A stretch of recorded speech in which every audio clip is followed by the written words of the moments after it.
Some people say that we may live in a hologram. A hologram is a digital projection of an image or a sequence of images, a video. Could this be real? Let me tell you about it.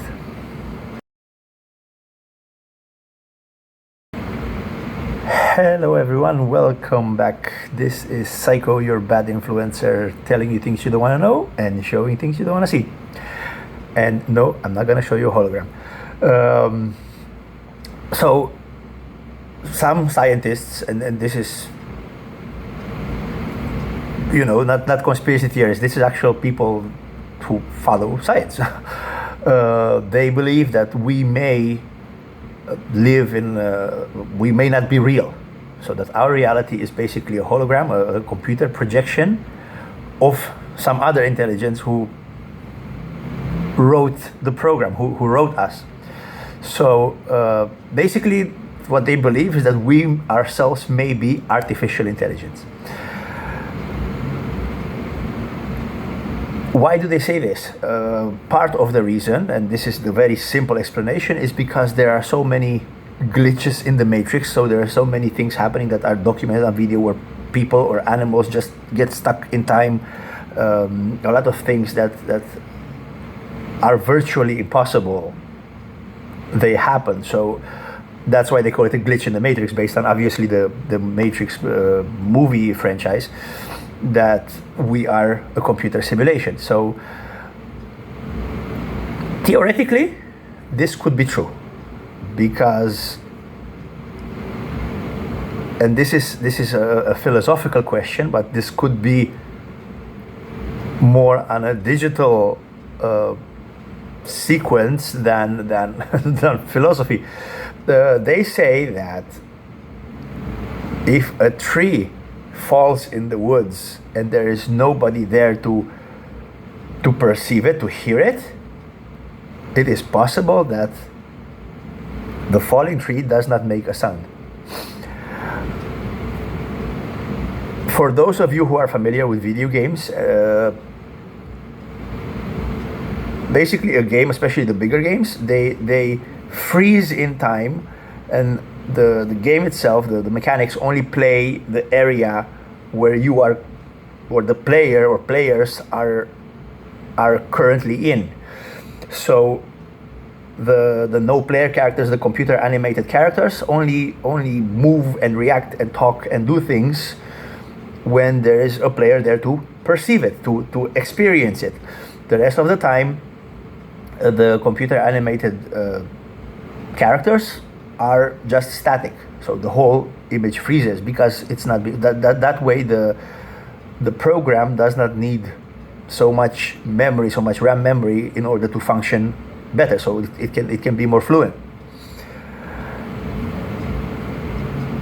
This is also similar to the double slit experiment, and I'm not sure if I talked about this before, but I can give you the very simple version of it now.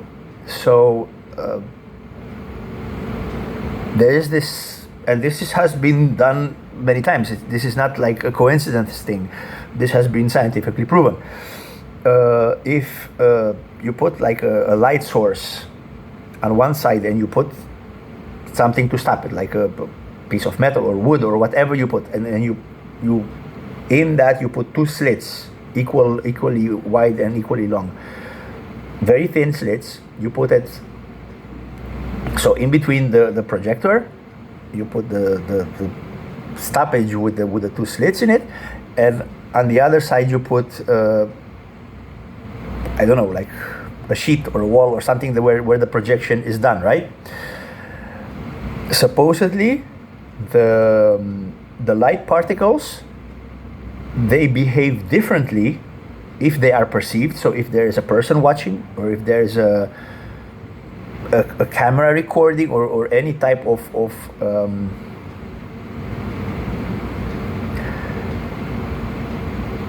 physical documentation of it. So if there's anything watching it, they behave differently. The light particles behave differently than if there's nobody there to to see it, to perceive it, to record it, or whatever.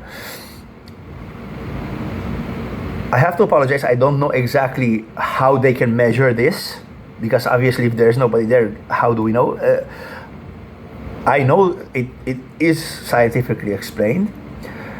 I'm just giving you the base. But basically, a lot of things happen in different ways if there is nobody there.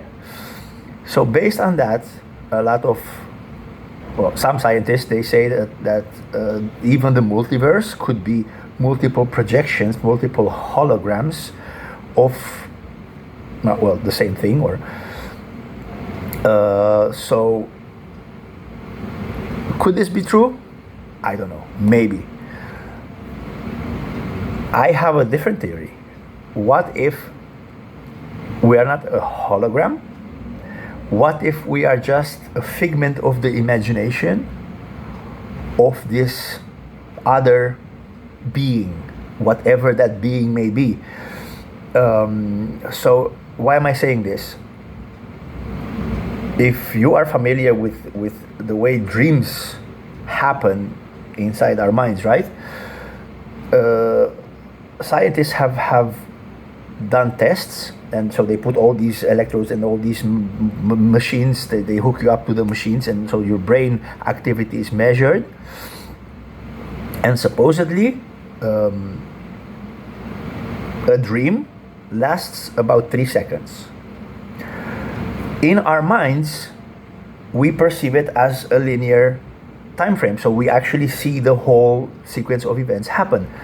But the brain projects this into our minds, into our subconscious, or when we wake up, obviously this is transferred into our conscious mind within a time span of about 3 seconds, and we see the whole thing. So that's why I'm saying, what if we are actually a figment of somebody's imagination? We experience this life, the whole thing, in a linear fashion, so we actually go through the motion.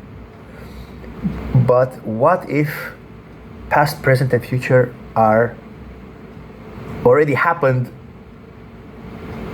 at the same time? And there's a reason I'm saying this. I'm just gonna leave it at that for now. I would love you guys to do your research about this, to think about this. I hope you'll message me in the messages in the video.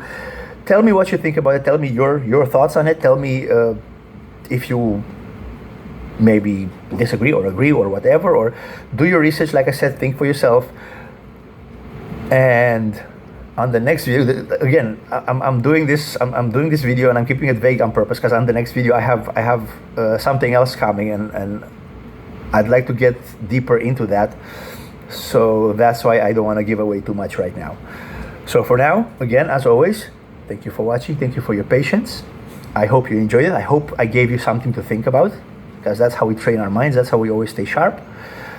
Always think for yourselves. For now, thank you, and I'll see you on the next one. Peace.